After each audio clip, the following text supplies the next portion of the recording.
नमस्कार विद्यार्थियों, वेद व्यास क्लासेस में आपका स्वागत है। हिंदी साहित्य के आधुनिक काल के कुछ महत्वपूर्ण तथ्य आपके सामने प्रस्तुत हैं।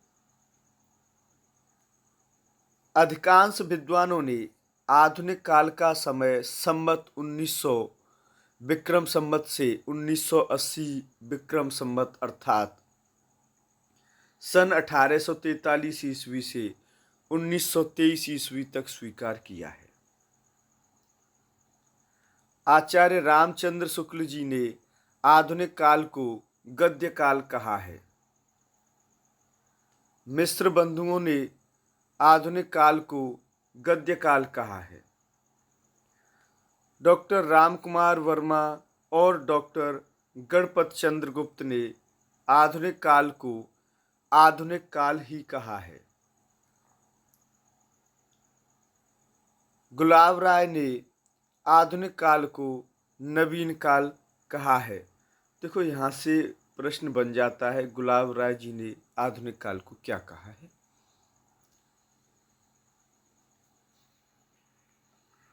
अगला पॉइंट देखते हैं। आचार्य शुक्ल जी का मानना है कि गोसाई विट्ठलनाथ ने श्रृंगार रस मंडन की रचना ब्रजभाषा गद्य में की थी। वार्ता साहित्य की रचना गद्य में शुरू हुई थी। गोसाई गोकुलनाथ कृत 84 वैष्णवन की वार्ता, 252 वैष्णवन की वार्ता वार्ता साहित्य के उत्तमोत्तम उदाहरण हैं। 84 वैष्णवन की वार्ता में वल्लभाचार्य जी के शिष्यों का जीवन व्रत वर्णित है। 252 वैष्णवन की वार्ता गोसाई विट्ठलनाथ के शिष्यों का जीवन व्रत मिलता है। नाभादास कृत अष्टयाम 1603 ईस्वी में ब्रजभाषा गद्य की रचना है। अष्टयाम में भगवान राम की दिनचर्या का वर्णन है। गंग कवि द्वारा लिखित चंद छंद वर्णन की महिमा खड़ी बोली की महत्वपूर्ण रचना है। भाषा योग वासिष्ठ 1741 ईस्वी में खड़ी बोली में लिखा गया पहला ग्रंथ है। भाषा योग वासिष्ठ के रचनाकार राम प्रसाद निरंजनी हैं।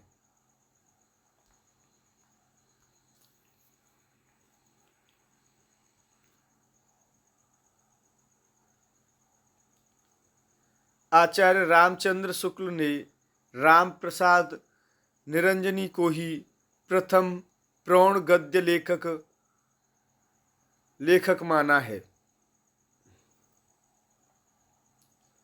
दक्षिण भारत में खड़ी बोली में साहित्य सृजन करने वाले विद्वान मुल्ला वजही हैं। लल्लू लाल आगरा के रहने वाले थे। लल्लू लाल कृत प्रेम सागर खड़ी बोली गद्य की प्रसिद्ध रचना है। प्रेम सागर भागवत पुराण के 10वें स्कंध की कथा का अनुवाद है। लल्लू लाल ने बिहारी सतसई पर लाल चंद्रिका नाम से टीका भी लिखी है। सदल मिश्र ने नासिकेतोपाख्यान 1800 ईस्वी की रचना खड़ी बोली गद्य में की, जिसमें ब्रजभाषा के साथ साथ पूर्वीपन भी दिखाई पड़ता है। मुंशी सदा सुखलाल नियाज दिल्ली के रहने वाले थे। रानी केतकी की कहानी का दूसरा नाम उदयवान चरित है की रचना इंसा अल्लाह खां ने 1800 ईस्वी में की।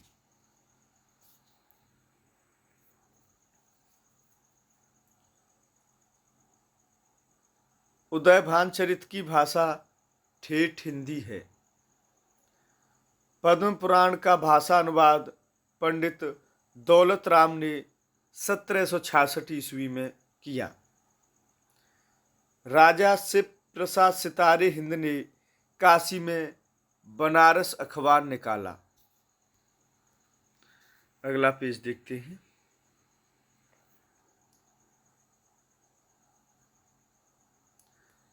बनारस अखबार की भाषा उर्दू थी।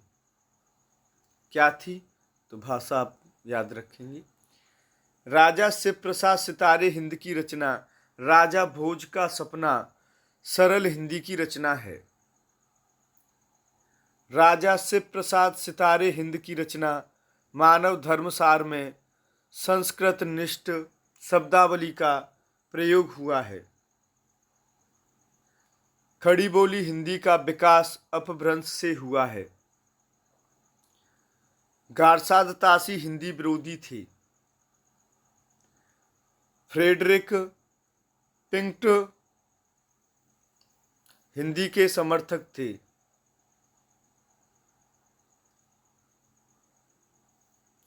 सर सैयद अहमद खान ने हिंदी को गंवारू बोली कहकर उर्दू की हिमायत की थी। अंग्रेजी भाषा का समर्थन करने वाले भारतीय विद्वान राजा राम मोहन राय थे। राजा लक्ष्मण सिंह उर्दू को मुसलमानों की भाषा मानते थे। दयानंद सरस्वती के साहित्य पर राजा लक्ष्मण सिंह की शैली का प्रभाव पड़ा।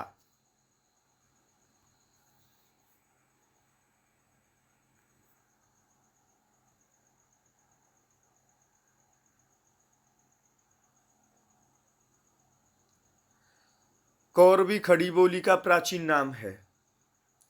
राजा लक्ष्मण सिंह ने प्रजा हितैषी पत्र का संपादन किया। प्रजा हितैषी पत्र आगरा से 1861 ईस्वी में निकला था। राजा लक्ष्मण सिंह की कोई भी मौलिक रचना नहीं है। राजा लक्ष्मण सिंह ने शकुंतला नाटक का अनुवाद खड़ी बोली में किया। राजा लक्ष्मण सिंह ने मेघदूत का अनुवाद ब्रजभाषा काव्य में किया। राजा राम मोहन राय ने सन 1828 ईस्वी में ब्रह्म समाज की स्थापना की। केशव चंद्र सेन ने 1867 ईस्वी में प्रार्थना समाज की स्थापना की। विवेकानंद ने रामकृष्ण मिशन की स्थापना की। स्वामी विवेकानंद जी का नाम तो आप जानते ही होंगे। स्वामी दयानंद सरस्वती ने 1867 ईस्वी में आर्य समाज की स्थापना मुंबई में की। मैडम ब्लावत्स्की ने 1875 ईस्वी में थियोसोफिकल सोसाइटी की स्थापना 1875 ईस्वी में की। स्वामी दयानंद सरस्वती जी ने सत्यार्थ प्रकाश की रचना हिंदी में की। भारतेंदु बाबू हरिश्चंद्र ने तदीय समाज की स्थापना की। यह प्रश्न यूपी टेट में लगभग 2014 या 15 में आया था। डेट मुझे याद नहीं है, लेकिन आया था। हिंदी साहित्य में आधुनिकता का प्रवर्तक साहित्यकार भारतेंदु हरिश्चंद्र को कहा जाता है। डॉक्टर नगेंद्र ने आधुनिक काल को निम्नलिखित भागों में विभाजित किया है।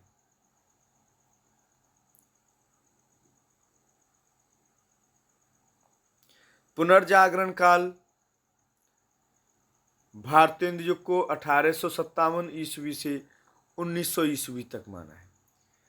जागरण सुधार काल द्विवेदी युग को कहा है, 1900 ईस्वी से 1918 ईस्वी। छायावादी 1918 ईस्वी से 1938 ईस्वी।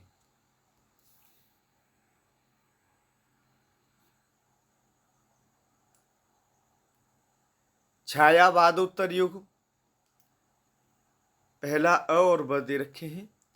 प्रगति प्रयोग काल 1938 ईस्वी से 1953 ईस्वी। नवलेखन काल 1953 ईस्वी से अब तक। भारतेंदु जी के काव्य गुरु पंडित लोकनाथ थे। भारतेंदुकृत नाटक अंधेर नगरी सत्ता की विवेकहीनता का रूप प्रदर्शित करता है। भारतेंदु युग का प्रत्येक साहित्यकार किसी न किसी पत्र से जुड़ा था। भारतेंदु कृत हरिश्चंद्र चंद्रिका को पहले हरिश्चंद्र मैगजीन के नाम से जाना जाता है। भारतेंदु ने सर्वाधिक नाटक विधा पर लिखा है। सर्वाधिक जो काव्य नाटक विधा पर लिखा है। भारतेंदु की कविता भारत बिच्छा राजभक्ति परक है। अगला पेज देखते हैं।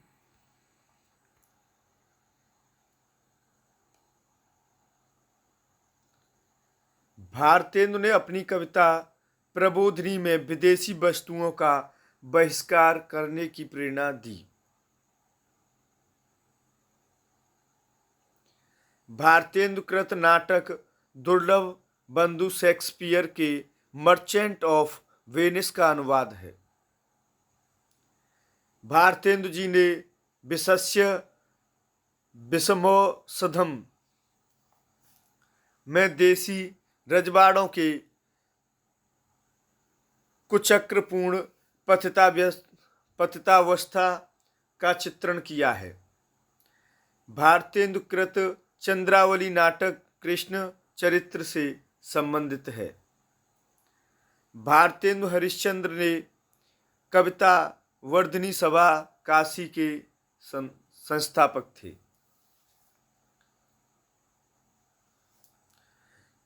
खड़ी बोली आंदोलन के रचनाकार अयोध्या प्रसाद खत्री हैं। भारतेंदु ने अपने नाटक भारत दुर्दशा में देसी राजाओं को रासव कहा है। राधा कृष्णदास द्वारा प्रणीत मैकडॉनल्ड पुष्पांजलि का विषय राजभक्ति है।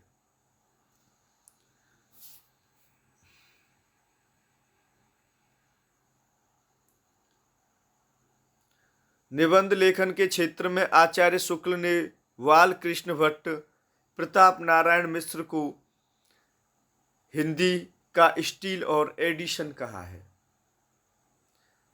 भारतेंदु द्वारा लिखित नाटक शीर्षक निबंध को हिंदी आलोचना का आधारशिला कहा है। हिंदी आलोचना किया गया। जगन्नाथ दास रत्नाकर ने खड़ी बोली के समर्थकों को हठी और मूर्ख कहा है।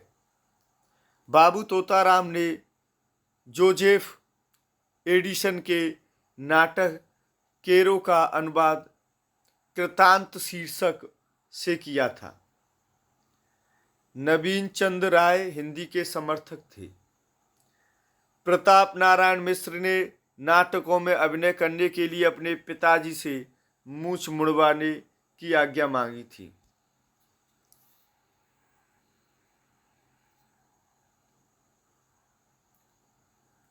भारतेंदु हरिश्चंद्र पुष्टि मार्ग में दीक्षित थे। द्विवेदी युग का नामकरण आचार्य महावीर प्रसाद द्विवेदी जी के नाम पर किया गया। द्विवेदी युग को जागरण सुधार काल में कहा जाता है। उसका दूसरा नाम है। डॉक्टर नगेंद्र ने द्विवेदी युग को जागरण सुधार काल की संज्ञा दी है। आचार्य महावीर प्रसाद द्विवेदी जी ने सन 1903 ईस्वी में सरस्वती पत्रिका के संपादक बने। आचार्य महावीर प्रसाद द्विवेदी जी और हिंदी नवजागरण काल के लेखक डॉक्टर रामविलास शर्मा हैं। सरस्वती पत्रिका को 20वीं शताब्दी के आरंभिक चरण का विश्वकोश कहा है। जून 1900 में सरस्वती पत्रिका का संपादन काशी नागरी प्रचारणी सभा की प्रेरणा से इंडियन प्रेस प्रयाग द्वारा आरंभ किया गया। गंगा लहरी महावीर प्रसाद द्विवेदी जी की अनुदित रचना है। द्विवेदी युग की कविता उपदेशात्मक एवं इतिवृत्तात्मक है।